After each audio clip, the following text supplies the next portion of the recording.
Buenos días, Padre Juan. Queremos agradecerle primero por participar con nosotros y por atender el llamado, darle las gracias nuevamente y iniciamos con una pequeña oración.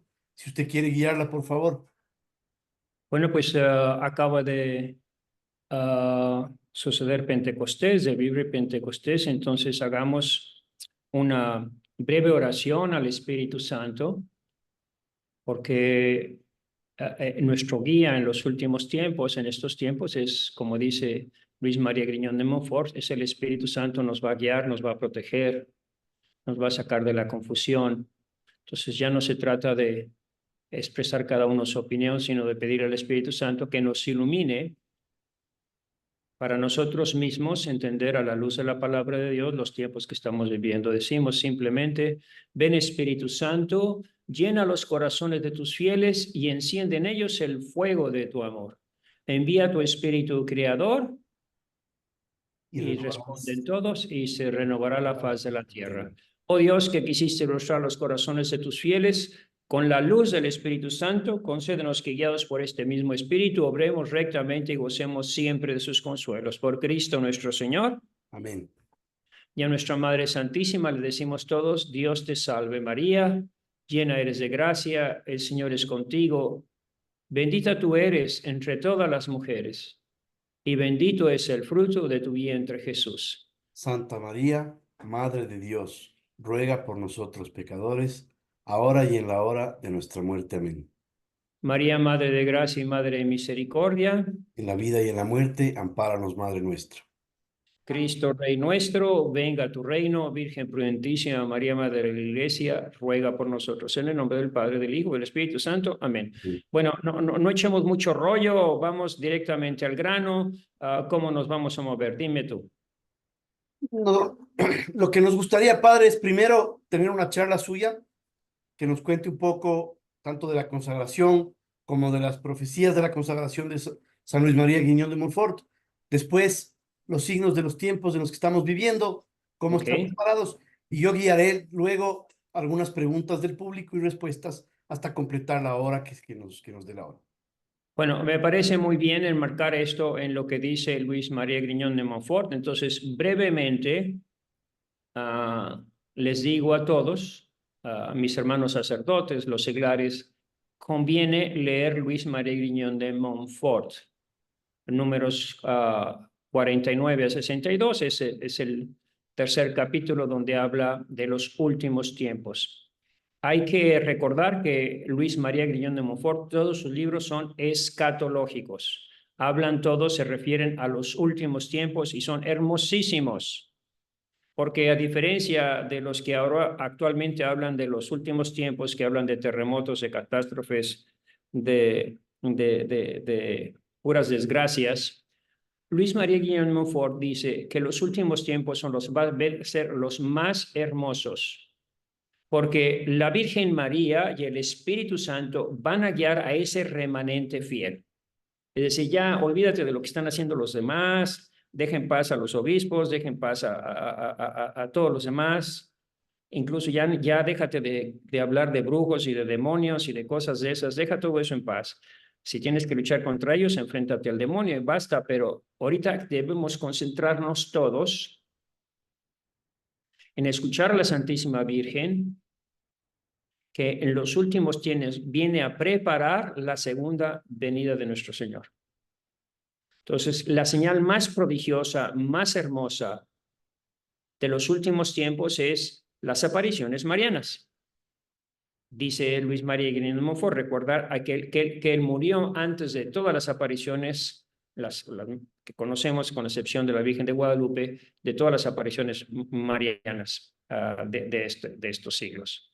Es decir, él sí conoció Nuestra Señora del Pilar y conoció otras muchas cosas, pero digo, Fátima, Lourdes, Garabandal, La Salette, él ignoraba todo eso, pero decía que cuando eso empezara a suceder, era una señal de que la Virgen María venía a preparar con misericordia, poder y gracia a sus hijos para entrar en el reino de Cristo. El remanente fiel, como siempre ha sucedido en los tiempos de crisis, Dios escoge un remanente fiel, de eso habla a Luis María Guillermo Montfort. Todas sus reflexiones son bíblicas, están basadas siempre en las Escrituras y en los Santos Padres.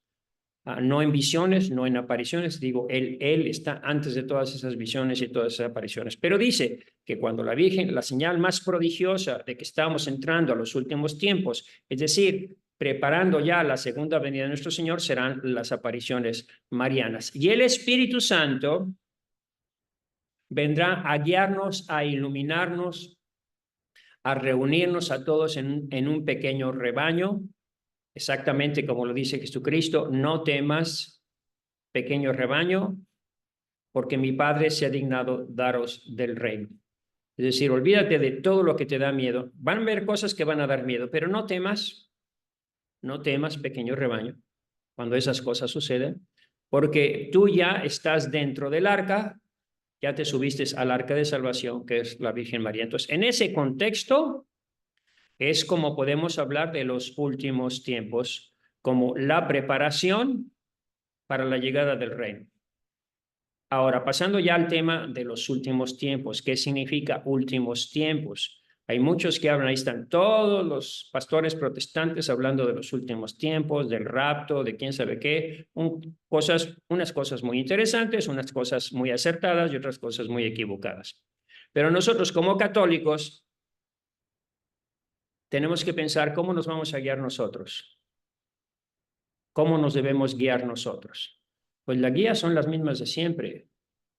Es escritura, tradición y magisterio. Y esa es la reflexión que yo les voy a hacer con la escritura, con la tradición y el magisterio. Y después, si ustedes tienen algunas preguntas o algo que quieran que añade, lo añado. Entonces, vamos a lo que dicen las escrituras de los últimos tiempos. Entonces, la primera referencia es que la historia tiene un principio y un fin. La historia de la salvación, tiene un principio y un fin, y está todo descrito perfectamente en el famoso sueño de Nabucodonosor y la estatua en Daniel. Ahí se describe la historia de los reinos por metales, la edad de oro, la edad de plata, la edad de bronce, la edad de hierro y la edad de hierro, de alianzas que no sirven de nada porque es hierro con barro que no pega. Y ya ellos mismos, esos mismos reinos, con alianzas falsas, con alianzas que no son ninguna alianza, preparan su autodestrucción. Dice la profecía que termina muy hermoso, en un reino que no tendrá fin. No termina en el fin del mundo, sino en un reino que no tendrá fin. Dice la profecía, no la leo toda porque si no aquí nos atoramos en esto y tengo que mencionar varias citas. En los días de aquellos reyes, el Dios del cielo suscitará un reino que nunca jamás será destruido y que no pasará a otro pueblo, quebrantará, pongan atención, quebrantará y destruirá todos aquellos reinos, mientras que él mismo subsistirá para siempre. Entonces, si hay algo que va a suceder para siempre, es el reino de Dios y no el fin del mundo. Para siempre, Dios va a reinar en la tierra. Un reino en la tierra, porque está hablando de reinos en la tierra. El reino de Nabucodonosor, todos los reinos han sido en la tierra, el reino de los romanos, el reino de los sirios, el reino de los persas.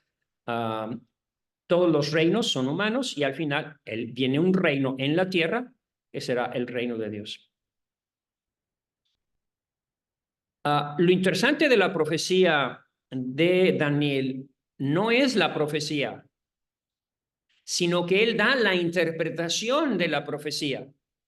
Entonces ya nadie puede cambiar la profecía porque la interpretación ya está, ni siquiera tienen que interpretarla, porque la interpretación ya está dada. Entonces, lo importante de esa profecía no es que es una profecía de lo que va a suceder en los últimos tiempos o a lo largo de la historia, sino que dice cuál es la interpretación correcta y nadie la puede cambiar.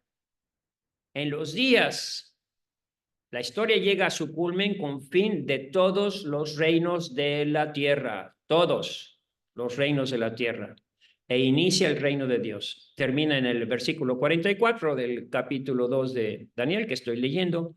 En los días de aquellos reyes, el Dios del cielo suscitará un reino que nunca jamás será destruido y que no pasará a otro pueblo. Quebrantará y destruirá todos aquellos reinos en tanto que él mismo subsistirá para siempre. Así que esa es la interpretación. Lo que viene no es el fin del mundo, sino viene el fin de esos reinos, es decir, el fin del tiempo, fin de los tiempos de los gentiles para la llegada del reino. Habla de una tierra no movida por mano humana. Esa piedra, todos los santos padres dicen, esa piedra es Cristo y la roca era Cristo, que va a destruir todos los reinos y va a establecer su reino. Ahora, que eso se pueda visualizar en una forma material, como lo ha hecho Hollywood en todas las películas de Hollywood, que habla de los últimos tiempos o del fin del mundo, como lo llaman ellos, siempre aparece la roca, la piedra que destruye todo. Pero nosotros no necesitamos que Hollywood nos explique cómo es el fin, porque es suficiente repasar el credo. Es decir, toda la historia, nuestro credo es una historia que comienza desde la creación. Creo en Dios Padre Todopoderoso, creador del cielo y la tierra. Va repasando toda la historia, los tiempos de Jesucristo, hasta llegar al final. Ese credo resume la fe de los apóstoles que relata la historia del mundo. Y termina diciendo, creemos que vendrás a juzgar a los vivos y a los muertos. Y no dice a continuación, y colorín colorado, el mundo se ha acabado. No dice eso. No. Creemos que vendrás a juzgar a los vivos y a los muertos. Y sigue la historia. Y, pues más bien, el cumplimiento de la historia. Y su reino, el reino de David, el reino anunciado en Daniel, no tendrá fin. Entonces, la historia termina o culmina, porque no es que termina, sino culmina, el alfa y el omega, principio y fin, termina con Cristo y su reino no tendrá fin. Entonces creemos que lo que viene no es el fin del mundo. Nosotros no estamos, muchos están esperando el fin del mundo. Nosotros no estamos esperando el fin del mundo. Nosotros estamos esperando la renovación de todas las cosas y la llegada del reino prometido por nuestro Señor Jesucristo. Lo que pasa es que la gente no pone atención y no ponen atención porque no rezan al Espíritu Santo, porque si rezaran al Espíritu Santo, notarían una cosa rarísima que se nos cuenta en los Hechos de los Apóstoles, rarísima. Cristo, después de resucitado, se la pasó 40 días hablándoles de un solo tema, el reino, el reino, el reino. 40 días les habló del reino, lo dice San Lucas en el capítulo 1 de los Hechos de los Apóstoles. Y ahora nadie habla del reino. Actualmente en la iglesia se está viviendo una rebelión contra el reino. Por eso es tan difícil entender estos tiempos. Es muy difícil porque ya nadie en la iglesia cree en el reinado de Cristo real en la tierra. No creemos. Ahora estamos promoviendo una iglesia democrática de voto popular, donde las verdades de fe y normas de conducta se van a decir por voto de la mayoría. Es la iglesia del pueblo. No, señores, esta no es la iglesia del pueblo. Esta es la iglesia del Dios vivo, columna y fundamento de la verdad. Dios vivo, columna y fundamento, sólida, firme, rígida. Esa es la iglesia. Los 10 mandamientos están escritos en piedras para que sepas que no van a cambiar los 10 mandamientos. Entonces, Entonces, aquí está el problema de los últimos tiempos. Hay la teoría de que los últimos tiempos la confunden con el fin del mundo y nosotros los últimos tiempos, como dice las Sagradas Escrituras, son los últimos tiempos del tiempo de los gentiles, de los reinos humanos, del tiempo de los gentiles. Es decir, el tiempo de misericordia dada por Dios a los no judíos. Y nosotros lo que esperamos después de este tiempo, la unidad de los dos grupos, los judíos y los gentiles, no judíos, que pueden ser católicos, cristianos, árabes, rusos, lo que quieras, de los judíos y los gentiles formaremos un solo rebaño bajo un solo pastor. Entonces, el problema otra vez es que los últimos tiempos anuncian la llegada del reino. Como nadie cree en el reino, como nadie predica el reino, como nadie quiere el reino, porque propiamente se está repitiendo la profecía dada por el mismo Jesucristo en la parábola de las minas, en el capítulo 19 de San Lucas, donde los jefes de la iglesia, los sumos sacerdotes, los dirigentes del pueblo judío, mandan unas cartas diciendo: no queremos que este reine sobre nosotros.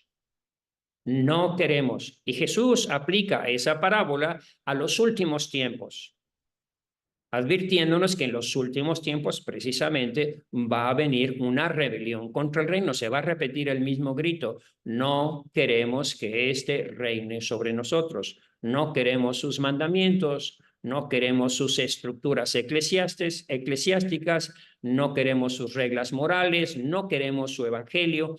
Vamos a renovarlo todo y vamos a hacer una democracia.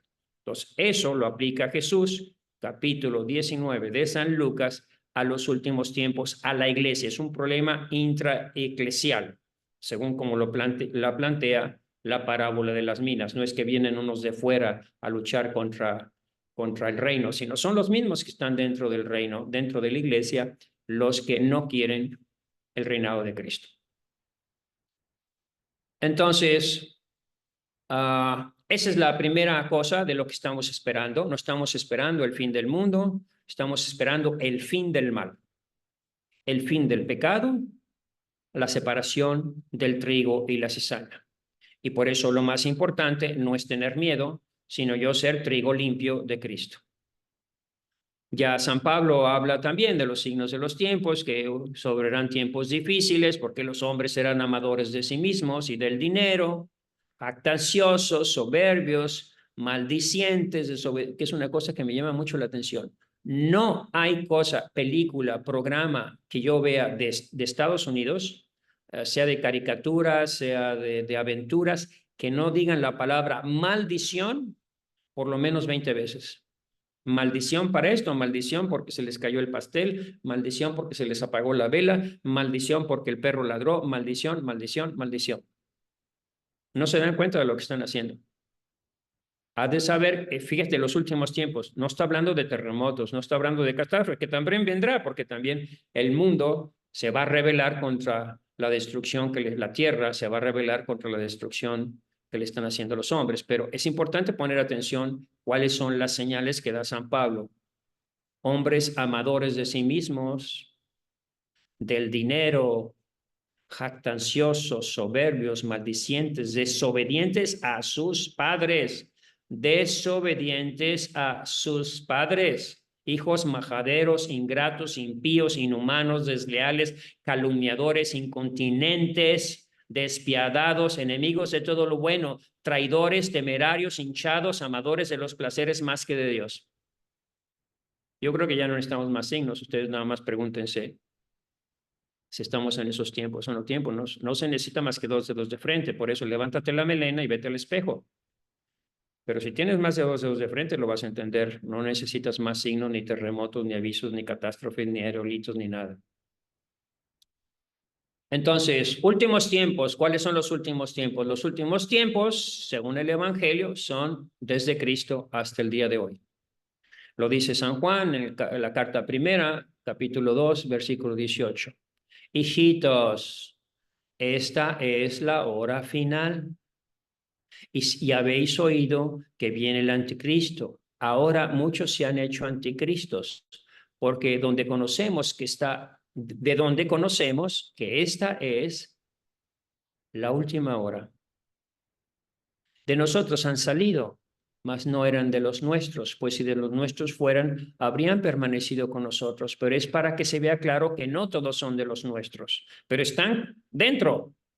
El problema es intraeclesial, no está hablando de los paganos, de los incrédulos, de los ateos, de los romanos, de los sirios, de los chinos, de los japoneses, de los comunistas, no está hablando eso. San Juan está hablando de un problema intraeclesial. De entre nosotros han salido, pero no eran de los nuestros, pero se quedan dentro como si fueran de los nuestros.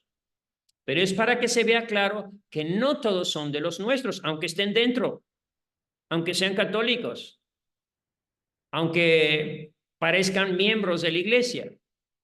Pero vosotros tenéis la unción del Espíritu Santo. Es decir, esta problemática dentro de la iglesia de que hay cabritos y hay ovejas, que hay trigo y hay cizaña. Es más, los cabritos y la cizaña están súper orgullosos, creen que ya controlaron todo, creen que ya inventaron su nueva iglesia ecuménica y universal, van a hacer una nueva, pues están equivocados, ¿no? Entonces, ellos no se están dando cuenta porque no tienen el Espíritu Santo. Los únicos que se dan cuenta y los que pueden entender la situación actual en la iglesia no es porque son muy estudiosos, ni le han leído mucho, ni son muy inteligentes, sino es porque el Espíritu Santo les da una luz para entender y para discernir cuando en la boca de un pastor resuena la voz de Cristo y cuando resuena su opinión. Y cuando una persona es de un lado, cuando es cabrito, cuando es oveja, cuando está bien, cuando está mal, y la situación de la iglesia solo la pueden entender, según San Juan, los que han sido ungidos con el Espíritu Santo. Nosotros no necesitamos ninguna explicación, porque vosotros, dice San Juan, carta primera, capítulo segundo, tenéis la unción del Espíritu Santo y sabéis todo aquello que es necesario para vuestra salvación. Aunque te digan los de arriba, lo contrario, tú sabes todo por el Espíritu Santo lo que concierne a tu salvación. Entonces, la última hora, los últimos tiempos, la última hora es el momento actual en el que estamos viviendo hasta la venida de Cristo. Para los apóstoles comienza este tiempo o siglo, lo llaman este siglo, porque hay que entender que siglo no siempre, los tiempos de la Biblia no son nuestros tiempos, no se miden con un reloj. ¿Sí? Se habla de este siglo, de este mundo, de estos tiempos. Este siglo comienza con la ascensión de Cristo y dura hasta lo que llama Mateo 28, la consumación de los siglos. Es decir, el tiempo de misericordia dada a las naciones gentiles hasta el retorno de Cristo para el juicio. Entonces, últimos tiempos es hoy. Ya estamos en los últimos tiempos. A esta luz entendemos que los últimos tiempos son ahora, este día, hoy mismo. Y son los últimos porque una vez muerto Cristo y resucitado de entre los muertos, ya no tiene nada más que anunciar. No hay un nuevo evangelio, no hay nuevas revelaciones, no hay nuevas visiones, no vamos a inventar una nueva iglesia, no, ya está todo hecho, ya está todo revelado en Cristo. La novedad es Cristo muerto y resucitado que te ofrece la salvación si crees en él. Entonces, últimos tiempos es tu primera y última oportunidad para definirte. Tiempos para definirnos con Cristo o contra Cristo. Entonces ya estamos en los últimos tiempos. Hoy es el día de los últimos tiempos. Estamos en los últimos tiempos. Es decir, debemos decidirnos ya a romper con el mundo, que es lo que más nos cuesta. Y como dice San Pablo, buscar las cosas de arriba, no las de la tierra, donde está Cristo. Definirnos o con Cristo o contra Cristo. No hay lugares. El lugar más peligroso en la Iglesia Católica es el de los de en medio.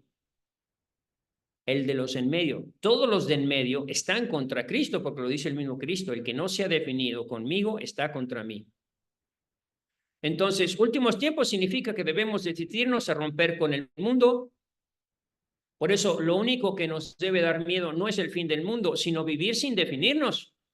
Por Cristo totalmente, absolutamente.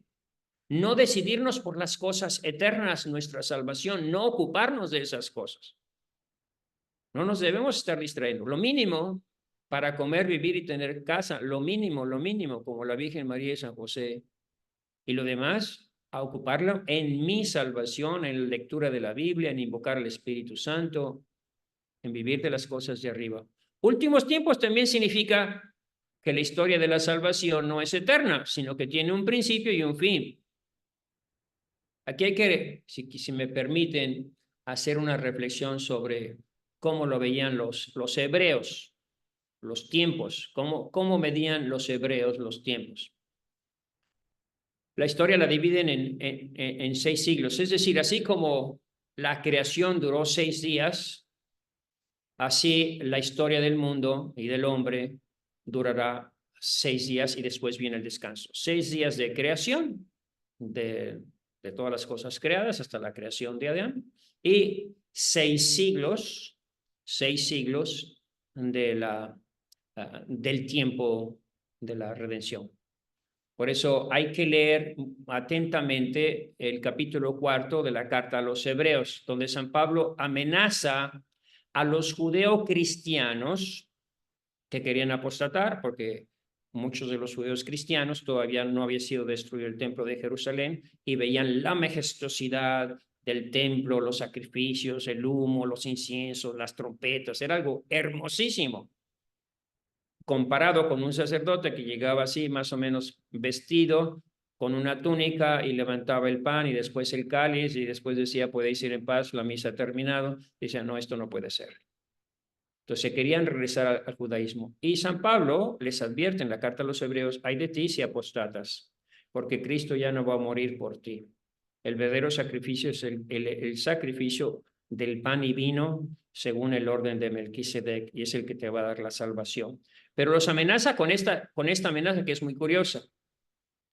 Dice, no entrarán en mis descansos, no cometan el pecado de Meribá, de Masá en el desierto, cuando vuestros padres me repugnaron y yo dije en mi cólera, no entrarán en mi descanso. Entonces, de lo que está hablando San Pablo no es del fin del mundo, sino que si tú te sales de esta marcha ya cercana al descanso, después de esos 6 días de trabajo, de esos 6 siglos, no vas a entrar en el reino de Dios. No vas a entrar en el descanso, en lo prometido por nuestro Señor Jesucristo al inicio de su predicación. La iglesia no tiene otra misión más que repetir el anuncio de Cristo al inicio de su predicación. El tiempo se ha cumplido, estos son los últimos tiempos, este es el tiempo de conversión, este es el tiempo de misericordia, el tiempo se ha cumplido, conviértanse todos se tienen que convertir, del Papa para abajo todos nos tenemos que convertir, la conversión no es para nada más los pecadores de campeonato, todos nos tenemos que convertir, conviértanse, crean en el Evangelio, y concéntrense en el Evangelio, iluminen todas las verdades a la luz del Evangelio, el reino de Dios está cerca. La promesa termina todo con el reino de Dios. Entonces, cuando San Pablo habla a los judíos diciendo, ¿por qué nuestro Señor vuelve a repetir esta amenaza? No endurezcáis el corazón con el Meribá porque no van a entrar en mi descanso. ¿Por qué lo vuelve a repetir? Porque lo que nos espera después de la redención de Cristo, al final de los tiempos, no es el fin del mundo, sino el descanso, la entrada al reino de Dios, al 8º día, al domingo de descanso.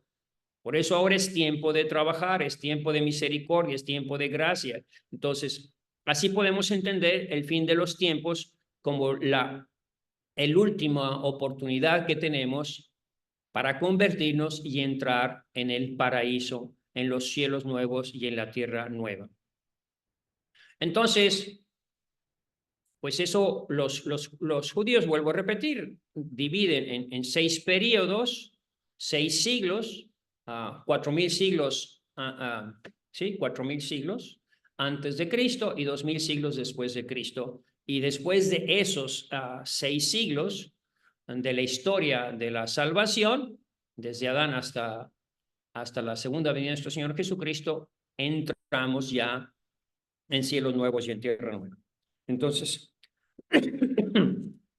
esa es la promesa de nuestro Señor Jesucristo, que lo que viene es la llegada del reino. Entonces, ya hablamos de la escritura, ya hablamos de la tradición. Quiero leerles algo del magisterio para aquellos que todavía no entienden y no lo van a entender si no se llenan del Espíritu Santo, que estamos en los últimos tiempos. Por ejemplo, fíjense lo que decía, aquí lo tengo en mi libro, lo que está por venir, hablando de los signos de los tiempos, dice. Hace un análisis, hablamos de 1892, es decir, del tiempo del cha-cha-cha. Actualmente los otrora campos del Señor se están convirtiendo en una selva desolada por la ignorancia de la fe, el error y el vicio. Este es León 13, 1892. Y para añadir más angustia a este pensamiento, como para poner un sello a esta destructiva depravación o dar castigo merecido, aquellos que podían y deberían corregir esta situación, ¿a quién se está refiriendo? A los teólogos, a los sacerdotes, a los obispos, a la gente de iglesia. Aquellos que deberían corregir esta situación, en muchos casos, parecen con su indiferencia en abierta connivencia incrementar el espíritu del mal. Si esta no es una abierta apostasía de la fe, la gran apostasía, ya la estaba anunciando León 13, 1892. Si esta no es una abierta apostasía de la fe, ciertamente se convertirá con toda seguridad en un camino fácil hacia ella. ¿Vean lo que decía León 13? Y luego Pío X dice lo mismo. Por eso en la mayoría se ha extinguido el temor de Dios eterno y no se tiene en cuenta la ley de su poder supremo en las costumbres. Parece que todos quieren repetir el grito, apártate de nosotros, etcétera, etcétera. Admitir que esta perversión de las almas es como una muestra, como el prólogo de los males que debemos esperar en el fin de los tiempos. E incluso pensarán que ya habita en el mundo el hijo de la perdición, el anticristo. Pues ya está hablando Pío X, de que ya está el anticristo. Y que repite lo mismo que dice San Juan, que ya el anticristo ya estaba aquí. Y así van pasando todos, y así van pasando todos hasta los papas de hoy. Aquí les leo, no les puedo leer todo porque este no es el momento. Dice, fíjense una cosa que dice el Papa. Teniendo en cuenta los actuales arsenales atómicos, esto podría significar la autodestrucción parcial de la humanidad. Pero esto no es lo peor. Que caiga la bomba atómica no es lo peor y que se destruya la tercera parte de la humanidad no es lo peor. ¿Qué es lo peor? Dice a continuación, la subyugación pacífica de los individuos, de los ambientes de vida, de sociedades enteras y de naciones, por las que tienen los medios económicos, el poder y la influencia. Es decir, cállate, siéntate y ponte a ver televisión. La subyugación, que es la que estamos viviendo. Bueno, eso es lo que podría decir de los últimos tiempos. Habría que indudablemente reflexionar sobre esas citas bíblicas y todas esas cosas, pero vuelvo a repetir, los últimos tiempos, según Luis María Guillón de Montfort, son los más hermosos, porque es el tiempo de la Virgen María y del Espíritu Santo, que vendrán con misericordia, poder y gracia a convocar al remanente fiel para introducirnos, como lo dice el mismo Jesús, a ese trigo limpio en su granero al reino de Dios. Bueno, ahora sí ya les dejo sus preguntas, sus cuestiones, porque no conviene tampoco alargarlos mucho. Muchas gracias, padre. Muy ilustrativa su charla y hemos aprendido bastantes cosas, sobre todo corregido algunos criterios de algunas cosas. Usted sabe que ahora se oye de todo y todo el mundo es profeta. Entonces voy a empezar por ahí, por el principio de su charla en donde nos hablaba de las revelaciones. ¿Cómo identificamos ahorita, padre, en este mundo donde cada que uno se da la vuelta aparece una nueva revelación del cielo? ¿Cómo Así es. podemos discernir y hasta dónde debemos nosotros no creer como dogma, pero aceptar las revelaciones? ¿Es Garabandal, es Fátima, es Akita, es Luz de Así es. María actual? ¿Dónde ponemos el límite, padre? En primer lugar, primero, no podemos quitar los fundamentos que la Iglesia siempre nos ha dado, que es escritura, tradición y magisterio. Entonces, todas las revelaciones de la Virgen María, todas las apariciones de la Virgen María, tienen mensajes muy importantes que esclarecen o nos ayudan a acudir a las Sagradas Escrituras. Cuando yo leo, por ejemplo, Fátima, donde nos dicen que vimos al ángel con una espada de fuego que parecía incendiar al mundo, me voy a la Biblia inmediatamente a ver, ¿dónde está el ángel de fuego con una espada? ¿Dónde aparece por primera vez? Aparece en el Génesis. No es Miguel, ni es Rafael, ni es ninguno de los tres arcángeles, es otro ángel con una espada de fuego que está ahí, ¿sí? Que va a purificar el mundo con fuego. Ese mismo ángel vuelve a aparecer en Fátima. Vuelvo a leer lo que dicen las escrituras, que este mundo va a ser purificado por el fuego. Entonces entiendo mejor el mensaje de Fátima que me lleva a las escrituras. Entonces, siempre, todas las visiones, todas las apariciones, si tú no encuentras una referencia bíblica a esa visión o esa aparición o ese mensaje, olvídate, déjala, hazla a un lado.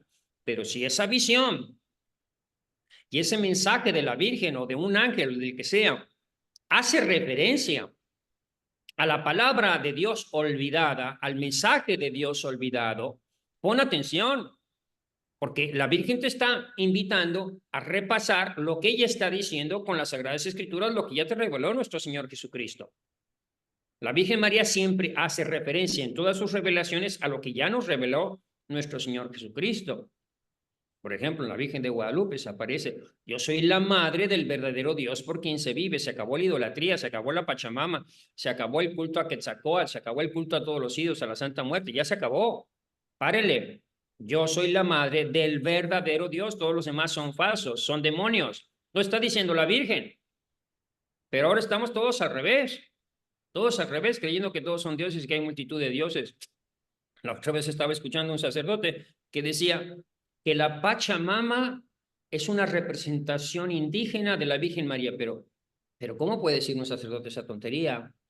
La Pachamama es una diosa en la cultura. Se ve que no conoce ni siquiera, ni se ha puesto a estudiar la cultura peruana, donde todos, peruana y toda esa parte de América, consideran a la Pachamama como una diosa y la Virgen María no es una diosa, por tanto no puede ser de ninguna manera una representación indígena de la Virgen María, es un demonio, es la madre del inframundo, pero para que veas la confusión que traen. ¿Y por qué traen la confusión? Porque no ponen atención a las Sagradas Escrituras. Entonces, todas las apariciones de la Virgen son muy importantes para recordarnos las verdades olvidadas del Evangelio. La existencia del infierno, que el infierno está cayendo mucha gente, ¿sí? Que se está yendo mucha gente, que tenemos que rezar, que tenemos que convertirnos, que también hay posibilidad de que nosotros nos vayamos al infierno. Pero eso ya está en las Sagradas Escrituras. Entonces, qué bueno que la Virgen viene a recordarnos las verdades olvidadas del Evangelio. Ahora, aquí quiero aclarar una cosa que es importante para entender la situación y la rebelión que hay contra todas estas visiones y contra todas estas apariciones. El problema comienza con el Concilio Vaticano II. En el Concilio Vaticano II, todos los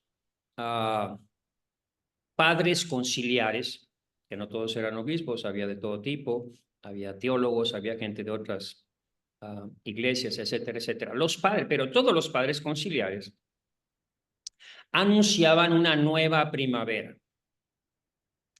Pero resulta que en esos tiempos del concilio también había muchas apariciones marianas, incluida Fátima, incluido Garabandal, que decían que no, que lo que venía eran puras desgracias para la iglesia si no nos convertíamos, si no consagramos el mundo a su Inmaculado, si no nos volvíamos a la Virgen María, si no había conversión, iban a venir puras desgracias para la iglesia y se iba a meter el comunismo y se iba a dividir la iglesia, iba a haber confusión. Entonces, muchos de los padres conciliares, no todos, pero un grupo muy poderoso, que eran los modernistas, los que dirigían propiamente el concilio, dijeron, hay que cerrar todos los santuarios marianos, hay que cerrarlos todos, porque la Virgen está diciendo lo contrario de lo que dice el concilio.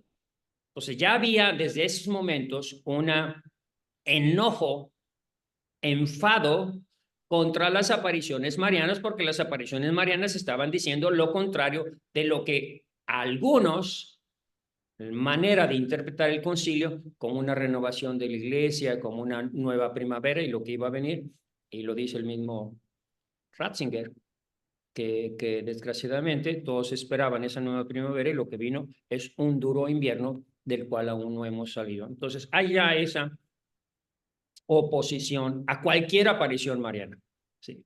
Pero no por eso debemos poner las apariciones marianas por encima de la escritura, de la tradición y del magisterio.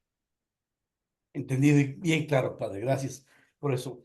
Hay dos preguntas relacionadas a esto que nos van a ayudar a terminar el tema. La una y la primera, en las apariciones actuales, digámoslo así, o lo que se llaman apariciones actuales, existen tres grandes íconos que están ahorita recibiendo mensajes. El uno es Medjugorje, la otra es en Costa Rica, Luz de María, y la tercera en Italia. Digamos, de las tres que se sabe, porque obviamente en cada esquina hay una nueva aparición. De las tres estas, ¿cuál es su opinión, padre personal?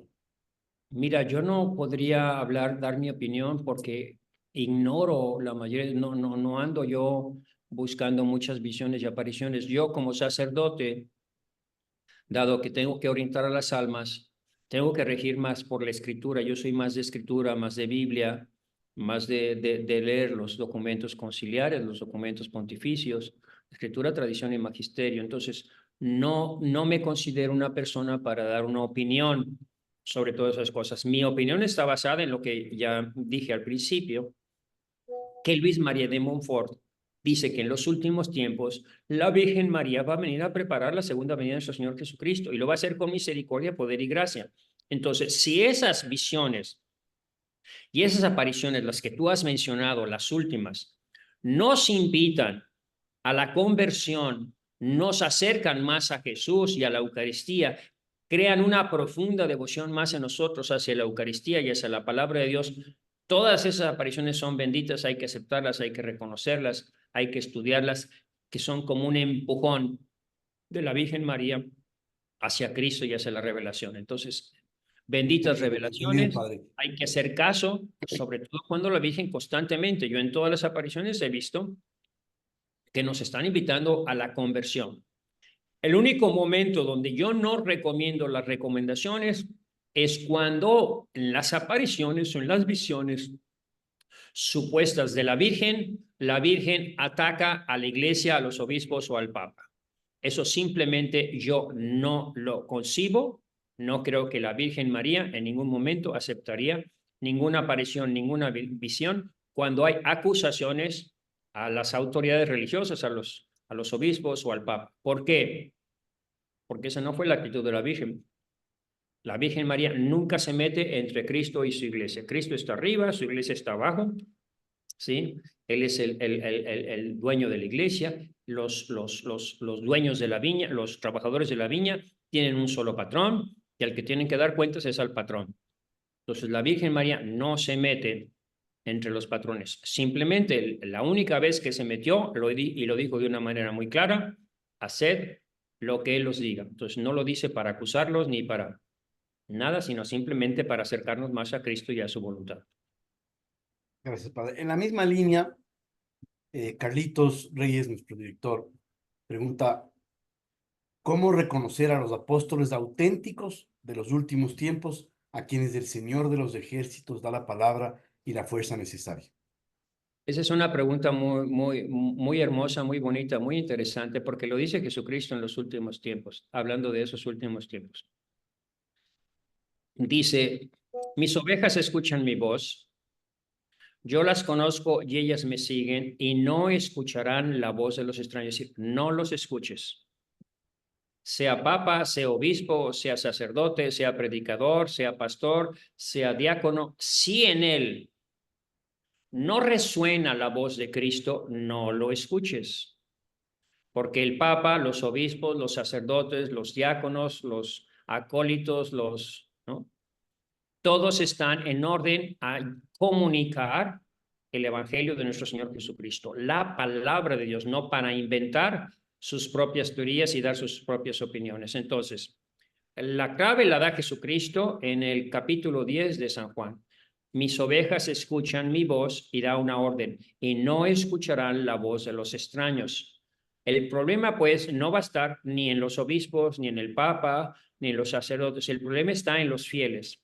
Es decir, si el fiel ignora la palabra de Cristo, desconoce las Sagradas Escrituras, no está familiarizada con la voz del pastor, se va a confundir, pero la culpa la tiene él, porque él no sabe distinguir la voz del pastor, porque no conoce el Evangelio, porque no conoce a Cristo, porque no conoce su revelación. Entonces, lo importante es que el fiel esté familiarizado con la voz del pastor. Esa es la primera indicación que nos da nuestro Señor. Y si tú estás familiarizado con la voz del pastor y le pides luz al Espíritu Santo, el Espíritu Santo te va a decir, a este sí escúchalo, a este no lo escuches. O te puede decir incluso, este pastor en este momento te está hablando con la voz del Evangelio, escúchalo. Pero en este otro momento está dando su opinión. Te va a dar el Espíritu Santo la ayuda para discernir cuando el pastor dice su propia opinión, está hablando lo que se le ocurre, ¿sí? En ese momento, y cuando te está confirmando en la fe, porque recuerden que el deber del Papa, de los obispos, de los sacerdotes, es todos confirmarnos en la fe, no confundirnos en la fe. Entonces, pero ese discernimiento solo te lo da el Espíritu Santo. La segunda cosa que da Jesús en esa situación de confusión es cuando habla de los guías ciegos de ciegos. Jesucristo nada más dice, no los sigas. No te dice acúsalos, no te dice denúncialos, no te dice peleate con ellos. Dice, no los sigas. Son guías de ciegos, no los sigáis. Ciegos, guías de ciegos y ambos caerán en el pozo. Entonces no los sigas, así de sencillo. Entonces, ¿dónde está la solución a todos estos problemas? En tu relación con el Evangelio y con la luz del Espíritu Santo. Escucha al Espíritu Santo, invoca al Espíritu Santo y lee el Evangelio a la luz del Espíritu Santo, de la Escritura y la tradición. Y así es imposible que llegue hasta un ángel. Fíjense lo que dice San Pablo. Dice una cosa rarísima. Todos saben la frase de que sea que un ángel se te aparezca, pero no dice solo eso, dice algo más grave. Dice, aunque un ángel te anuncie otro evangelio, o yo mismo, un apóstol, que es más, que está por encima del Papa, o por lo menos igual que el Papa, un apóstol de Cristo, San Pedro, San Pablo, o sea, un apóstol, aunque yo mismo os enseñara y os predicara otro evangelio, no lo escuchéis, porque nada más hay un evangelio. Sí. Entonces, los apóstoles, los obispos, el Papa, no están para inventar nuevos mandamientos, ni nuevas verdades de fe, ni nuevas doctrinas, sino para comunicarnos las enseñanzas de los apóstoles. Por eso somos iglesia apostólica. Esa es la diferencia con la luterana, con la anglicana, con los testigos de Jehová, con los mormones. La diferencia es que nosotros, el deber del sacerdote, del obispo y del papa es comunicarles a ustedes las enseñanzas de los apóstoles. Si no, dejamos de ser iglesia apostólica si empezamos a inventar nuestros propios mandamientos y nuestras propias reglas. Entonces, esas son cosas básicas de la fe. Eso lo sabía yo desde que tenía 4 años, la primera clase de catecismo. ¿Sí? La iglesia es una santa, católica y apostólica. Y romana, se decía en aquellos tiempos. Ya quitaron lo de romana, pero bueno, una santa, católica y apostólica. Entonces, vuelvo a decir, el problema no está en los obispos, no está en el papa, no está en los sacerdotes, el problema lo tienes tú. Es tu ignorancia del evangelio, de tu fe, porque entonces, porque entonces no vas a poder distinguir. No vas a poder distinguir, tú estás confundido por tu propia culpa. Y te puedes convertir en ciego, seguidor de ciegos, y vas a caer en el pozo, no te vas a salvar. Por Muy eso, claro, muy ¿no? claro y muchas gracias por esa claridad y absoluta claridad. La siguiente pregunta, padre, tiene que ver con los tiempos en los que estamos viviendo. Oyendo Sí. la interpretación de Daniel, hay varias raíces de esa interpretación y salen algunas preguntas. Y la primera, ¿estamos viviendo en los tiempos, en los 3 años y medio, o entraremos en los 3 años y medio, el momento en que se suprima el sacrificio perpetuo o la Eucaristía? Bueno, ahí yo voy a dar mi opinión, pero es una opinión que cada quien investigue lo que... Primero, es un hecho que estamos no al final de los tiempos, sino al final de los tiempos. Ya estamos en el final de los tiempos. No estamos, porque el final de los tiempos, decimos, comienza con Jesucristo, pero ya estamos al final de los tiempos, donde todas las señales de la gran apostasía se están manifestando. Pero bueno, sobre la supresión del sacrificio perpetuo, yo tengo una opinión, que nadie me tiene, yo no me siento ni director espiritual de nadie, ni soy espiritual de nadie, cada quien siga lo que quiera. ¿Cuál es mi opinión de la supresión del sacrificio perpetuo? Que el sacrificio perpetuo no lo va a suprimir un papa, un obispo, un sacerdote, lo va a suprimir Dios mismo. Dios es el que suprime el sacrificio perpetuo. ¿Por qué suprime el sacrificio perpetuo? Porque ya no es necesario. ¿Y por qué no es necesario? Porque una vez entrando a la tierra prometida, dice, los sacrificios, lo dice San Pablo en la carta de Hebreos, son para la remisión de los pecados. Pero una vez que todos los pecados, como lo dice la Biblia, como lo dicen los salmos que acabamos de leer hace unos días, sí, sí, cambiaré vuestros corazones de carne, de piedra, en corazones de carne, sí, y serán perdonados vuestros pecados. Pues ya no es necesario el sacrificio. ¿A qué me refiero con esto? Hago comparación con lo que Cristo mismo dice. Jesucristo dice que la Eucaristía es el maná del cielo, ¿ok? ¿Quién fue el que suspendió el maná? ¿Fue Aarón? ¿Fue Moisés el que declaró, ya desde ahora en adelante ya no vamos a creer en el maná, ya voy a suspender el maná? ¿Quién suspendió la caída del maná del cielo? ¿Quién lo suspendió? Fue Dios, no fue Moisés, Sí. no fue Aarón, porque ya no se necesitaba porque entraban a la tierra prometida. Entonces yo digo, si la Eucaristía es el maná del cielo, el que suprime la Eucaristía, porque ya no se necesita en cielos nuevos, en tierra nueva, porque todos tendremos a Cristo en nuestro corazón. Lo dice el mismo Jesucristo: si alguno me ama y cumplirá mis mandamientos, mi Padre le amará y vendremos a él y en él haremos morada. Sin Eucaristía, sin sacerdocio, sin papa, sin nada. Si alguno me ama, entonces ya nuestros corazones transformados, ¿sí?, llenos del Espíritu Santo, tendremos la habitación incorpore del Espíritu Santo. Es una interpretación, puede estar equivocado, que me corrijan si estoy equivocado, denme su opinión, alguno tendrá una opinión mejor que la mía, por supuesto, escúchenlo a él, ¿no? Pero esto está refiriéndose a que ya estamos acercándonos a eso que San Pablo decía y que Jesucristo anunciaba, la llegada del reino, cielos nuevos y tierra nueva. Es decir, el paraíso, como Adán y Eva. Adán y Eva no necesitaban la Eucaristía. ¿Por qué? Porque tenían a Dios en su corazón.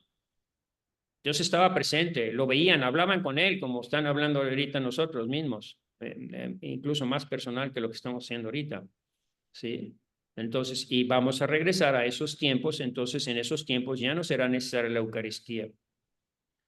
El que la suprime es Dios nuestro Señor. Pero aquí les invito, especialmente a los sacerdotes, si alguno estará escuchando esto, a que lean una carta que incluso nos la mandó nuestro superior general, que es la escrita por el Papa Juan Pablo II, por el Papa Francisco, perdón, es la conferencia que dio el Papa Francisco 7 de marzo de 2019 al clero de Ramos. 7 de marzo, repito, del 2019. En esa carta, que muy pocos leyeron, no se fijaron en lo que dice el Papa Francisco. Dice dos cosas gravísimas, pero verdaderas. La primera es, dice, la novia de Cristo ha caído en flagrante delito de adulterio. Pues el Papa es el que lo está diciendo, está reconociendo que los escándalos de los abusos sacerdotales, porque recuerden que esa conferencia viene a aclarar los escándalos que habían sucedido en Chile, en Estados Unidos con McCarrick y en Chile con Paradigma y otros muchos escándalos, incluidos los que hubo también en nuestra congregación, que es una abominación horrible dentro de la iglesia, la podredumbre dentro de la iglesia, como la mencionó en un Via Crucis Benedicto XVI. Entonces, hablando de eso, dice, la iglesia ha caído en flagrante delito de adulterio. Y luego dice, después dice otra cosa que muy pocos pusieron atención. Dice, ¿qué pensarían ustedes si Dios dijera, yo ya no estoy a los sacerdotes, está hablando a los sacerdotes, ¿qué pensarían ustedes, sacerdotes, si Dios dijera, yo ya no estoy en vuestros ritos y en vuestros sacrificios? No lo está afirmando, lo está diciendo como una posibilidad.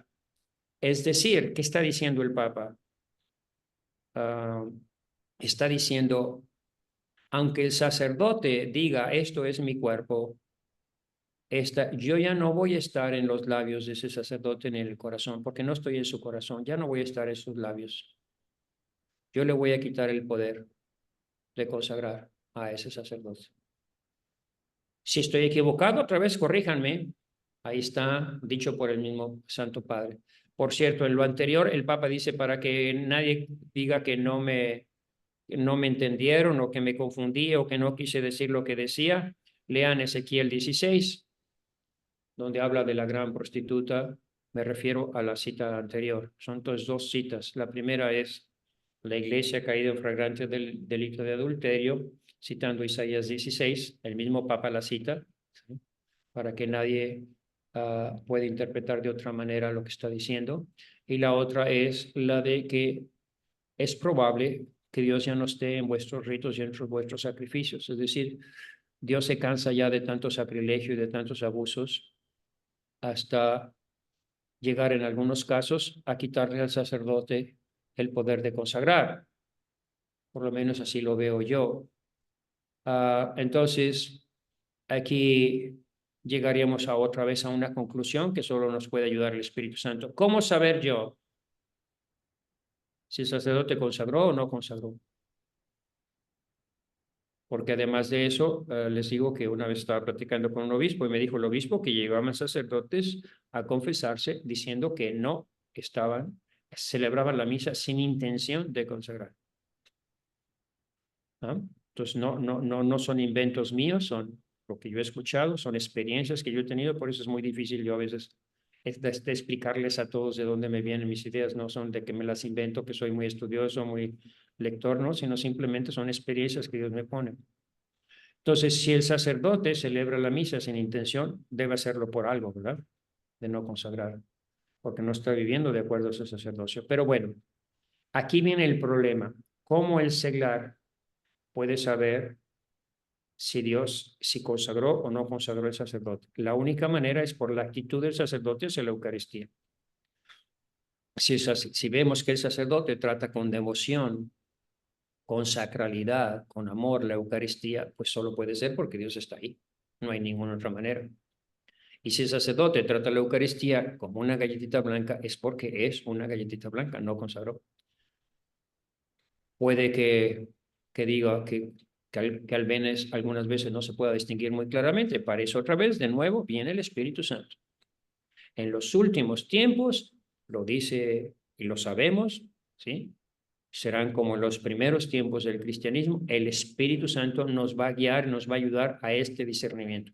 Por eso, si quiero decir algo a mí, no me crean nada de lo que digo, récenle al Espíritu Santo y que les confirme o desconfirme lo que acabo de decir. Clarito, padre. Nuevamente y repito, gracias por su claridad en los consejos que nos da. Pues La es muy siguiente, peligroso hablar con claridad ahora, por eso prefiero ya no estar haciendo ni entrevistas ni programas, porque entre más claridad hablas, más les molesta la luz a los que quieren seguir viviendo en tinieblas, más les molesta, más les irrita, más les enfada. Entonces, por eso ya mejor no, prefiero no hacer este es un mucho eso. grupo más pequeño, padre, donde realmente las personas que asisten son personas que sí les interesa la verdad y están aquí por eso. Así que creo que todos, hablan en nombre de todos los que estamos oyendo y los que oirán después. Le agradecemos mucho por eso. Bueno, pues háganse todos, ese es mi último consejo, háganse todos amigos del Espíritu Santo, escuchen a la Virgen María y pidan a la Virgen, al Espíritu Santo el discernimiento sobre todas las visiones, apariciones y mensajes del cielo. Me quedan tres preguntas, padre. Voy a hacerlas lo más rápido No creo posible. que tenga tiempo ya para tres preguntas, mejor escoge una última, la que quieras, y ahí acabamos. Bueno, padre. Usted hablaba de los 6 siglos o los 6000 años en los que Sí. se cumple el tiempo de Dios. Para Sí. los judíos menonitas que han hecho la corrección, los hebreos menonitas que han hecho la Sí. corrección de los tiempos, estamos exactamente en el año 5994. ¿Tiene eso alguna relación con la Agenda 2030? ¿Es una coincidencia o es que realmente estamos cerca del Pero, final de estos últimos sí. tiempos?